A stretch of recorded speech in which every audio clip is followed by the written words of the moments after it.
What is going on, everybody, and welcome back to another episode of the Classic Chronicles. I hope everybody enjoyed yesterday's episode where I reviewed AEW World's End. If you haven't checked that out, please do. But for right now, we're going to keep the wrestling talk going, and we're going to talk all about the WWE Live Holiday Tour that I attended last Tuesday, December 26th. So this is an annual thing for WWE. They usually come to the New York. They usually come to New York about 3 times a year, and the tri-state area as a whole, maybe 5 or 6 times. But yeah, so anyway, this particular event took place in Madison Square Garden, and it's always a fun time in the garden when WWE comes here for the annual holiday tour. I mean, last year you had Bray Wyatt come back in Madison Square Garden. God rest his soul. That was pretty cool to see. I was at that show too. And this year was also pretty cool because it was the return of CM Punk, who to in ring action, I should say. CM Punk to in ring action. So CM Punk came back at the Survivor Series in Chicago in November, and now he returned to action for the first time in 10 years inside a WWE ring. And it's funny. I don't know if you guys saw the social media video that's been going around. Madison Square Garden actually presented CM Punk with a plaque to commemorate his return to in ring action at MSG. And thanked him for helping sell out Madison Square Garden because this iteration of the holiday tour was a legit sellout. So Madison Square Garden presented him with a cool little plaque, and that was pretty cool to see, and he obviously was very elated about it. But yeah, we'll get to his match. When I break down the results in just a second. But yeah, man, let's first start it out with the get to the results. I should say, let's there was a lot of celebrities in the house for this particular iteration of the holiday tour. Lisa Ann, a big sports fanatic, and former adult film star. What do you call it? Who else is there? Tim Han Rivera, which if you follow him on social media, he's a huge wrestling fan and social influencer, and just everybody had a very very cool time. It was a very very magical night inside Madison Square Garden, which I've been a part of many magical nights at the Garden. But this one didn't disappoint either. So let's just get to the proceedings.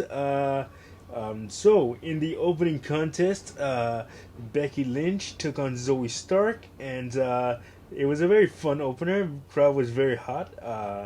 Becky Lynch got the win after a manhandle slam. They had Becky Lynch and Zoe Stark had been feuding on TV for much of 2023. Especially with Trish Stratus involved, and now Trish is gone for the time being, but Zoe Stark and Becky are continuing their feud on the house show loop. So yeah, very fun opener. And in the next match was a bit of a surprise, a bit of a random match.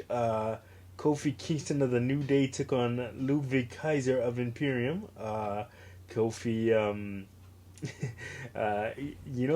Ludwig Kaiser actually got a little bit of cheers from the New York crowd. I mean, hey, he's a heel or a bad guy for those of you who don't follow wrestling terminology. But in New York likes a bad guy. So Ludwig Kaiser got a little bit of cheers, but Kofi ended up picking up the win with a Trouble in Paradise kick. and that was a fun match. Uh, Next up was the WWE Women's Tag Team Championships were on the line as newly crowned champions Kaden Carter and Katana Chance took on former champions Piper Nevin and Chelsea Green. Uh, Man, I speaking of Chelsea Green, I missed that intro that Samantha Urban used to do on Monday Night Raw. She was apparently given a directive not to do it anymore, and I, along with a lot of people, are pissed about it. If you know, you know. But anyway, this was a very cool match. Of course, Kaden Carter and Kitana Chance, very innovative tag team in the women's division, and Chelsea Green, very very underrated wrestler. As far as very very underrated wrestler. She's got a lot of skills, and she definitely knows what she's doing in there. And Piper Nevin followed her career since the Indies, and I would love to see her get a nice singles run as the either Raw or SmackDown Women's Champion. So yeah, let's see if that happens in the coming year. But yeah, anyway, Katana Chance and Kaden Carter ended ended up picking up the win in that match. So yeah, and then next up was a pretty fun. I wouldn't call this a match because it was kind of like a squash match. I'll call it. Let's just call it that. Almost came out with MVP, and MVP said he'll give $10,000 to anybody in the crowd or anybody in the back that can knock Almost off his feet. But MVP got upset because security didn't have his money, the money that he usually carries with him. And or the cane that he usually uses on TV. So he was running down the Madison Square Garden security, which I found pretty hilarious. What do you call it? But no, and the person to answer that challenge was R-Truth, and so instead of putting 10 grand on the line, MVP had a very very expensive $15,000 watch. To put on the line, and Archer said, the Archer thinks he's a part of the Judgment Day, so he said, the Judgment Day clubhouse needs some new furniture, and he has to buy his childhood hero John Cena a Christmas gift, so he can really use the $15,000 watch, so he can pawn it and get everything that he needs to get. So and he also said that the Judgment Day clubhouse needs cable TV, which I found absolutely hilarious. R-Truth is a gem, and I hope he never leaves WWF. Oh my god, I hope he never leaves the WWE. And even if he can physically get in the ring anymore, he's just comedy gold, man. And yeah, so shout out to R-Truth. But Almost ended up putting him down pretty handily, and that was that. Next up, speaking of the Judgment Day, the WWE Women's World Championship was on the line as Rhea Ripley of the Judgment Day took on Ivy Nile and Shayna Baszler in a triple threat match. Now, I felt like Ivy Nile, for those of you who don't know and don't really follow NXT, she manages the Creed brothers, who also got called up to Monday Night Raw. But I believe this was her Madison Square Garden debut, and the worst thing happened to her. I feel so bad for her. She got no reaction from the New York crowd at all. It was like they didn't even know who she was, and that's sad. That's worse than getting booed, because if you're getting booed or getting cheered, that's great. That means you're getting a reaction, and you must be doing something right, whether it's positive or negative. But to get no reaction, that's just the worst thing to happen to somebody in the business. And that happened to Ivy now. Hopefully the other stops on this tour gave her a little bit of of the love that she deserves. She's also a very underrated competitor in the women's division. Um, but yeah, anyway, and of course Shayna Baszler is just Shayna Baszler. She always does her thing. Love watching her wrestle. She's a submission specialist, which is what I love. I mean, I just love when you can target a body part and break it down and tear it up, tear it limb from limb like that. But okay, so yeah, Shayna Baszler is great. I love watching her wrestle. I can watch her wrestle all day. And Rhea Ripley is just Rhea Ripley, man. She's been on top since WrestleMania, and hasn't been defeated since WrestleMania. So that, and even before that, she was still dominant. Even before becoming the women's champion, she was dominant. So yeah, those three ladies tore the house down, and Rhea Ripley ended up getting the pin on that one to retain the WWE Women's World Championship. Next up, more Judgment Day action as Finn Balor and Damian Priest defended the WWE Undisputed tag team championships against Jey Uso and Sami Zayn. Now Sami Zayn had been off TV for a while, dealing with some injuries, and he asked for a time off, and WWE gave it to him. And yeah, so he came back to finish out 2023 on the Raw loop of the WWE Holiday Tour, and man, it was just an electric atmosphere.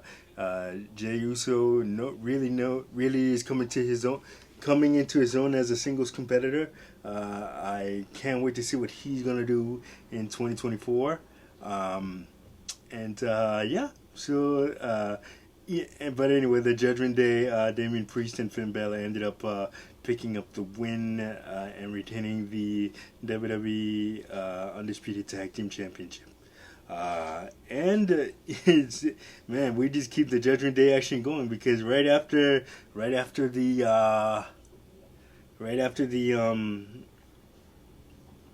WWE Undisputed Tag Team Championship match was the first of three main events advertised locally for the show, as Dirty Dominic Mysterio of the Judgment Day took on CM Punk. Now, as I said in the beginning, the crowd was very, very hot all night for CM Punk. They kept chanting his name and everything like that, and even Byron Saxton, who did the hosting and the ring announcing for the event, acknowledged the fact that that CM Punk was in the building. So yeah, so this lots of messing around and playing with the crowd, but once they got going, it turned out to be a pretty good match. Dominic Mysterio is really coming into his own as a singles competitor, and he is unbelievably underrated and talented and all that good stuff. So yeah, man. It is just great to see Dominic Mysterio and getting to step in the ring with all these veterans in over the past year and learn and get better and get more experience. He's gonna be a very very bright spot for the WWE for years to come. And he just signed a brand new multi-year deal, so he's not going anywhere for the foreseeable future. Okay, so then after the intermission, it was a very quick match as Ricochet took on Big Bronson Reed, and surprisingly, Ricochet picked up the win with a shooting star press on Big Bronson Reed, and also congratulations to Bronson Reed, who just became a father, yeah, so that was that. Good. Got to wrestle in Madison Square Garden and became a father. So not a bad holiday season for the big man. And next up was the second of a triple main event. It was a bull rope match featuring Shinsuke Nakamura and Cody Rhodes. Now, for those of you who don't know what a bull rope match is, basically the two competitors are they have their wrists tied together with a bull rope, and they are allowed to legally use the bull rope as they see fit.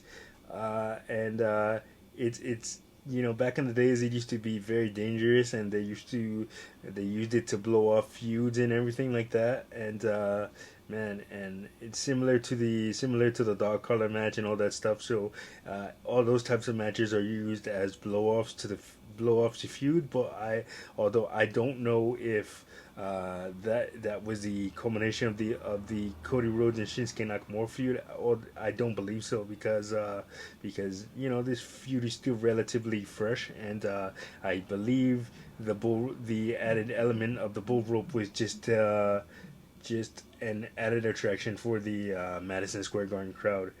So anyway, Cody ended up picking up the win with the crossroads and the assistance of the bull rope. And yeah, that was that. And in the main event, it was a New York City street fight or grudge match as they built it. Uh, Seth freaking Rollins taking on Drew McIntyre for the WWE World Championship, and even though Drew is doing that slow burn heel thing, a la Bret Hart in 1997. Um, you know, Bret Hart was hated in the United States, but a hero internationally, and I think that is where Drew McIntyre is going with that, and that was certainly the inspiration for this. So yeah, but Seth ended up picking up the win against Drew McIntyre and retaining his world championship. But after the main event was the icing on the cake, man. Seth, along with many other WWE superstars, was very close to Brody Lee, who we lost 3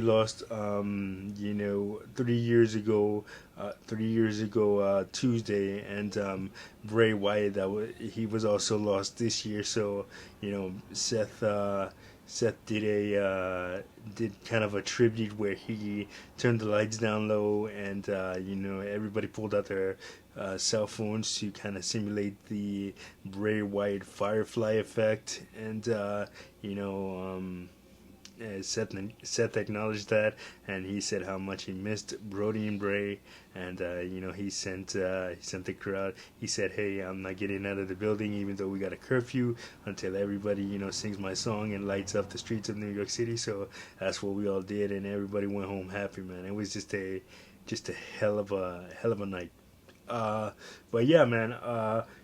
So if you didn't see the CM Punk and Dominic Mysterio match, I uploaded it on the channel, and also the Bull Rope match that I just spoke about, I uploaded that too. But if you didn't see that, I will stick it at the end of this video so you guys can watch it. If you just want to watch the two matches individually and not hear me talk, you can do that. So, but anyway, that is going to do it for this episode of the Classic Chronicles. Like, subscribe, share. Don't forget to hit that notification button so you don't miss a video. And I will see you guys on the next one. Peace.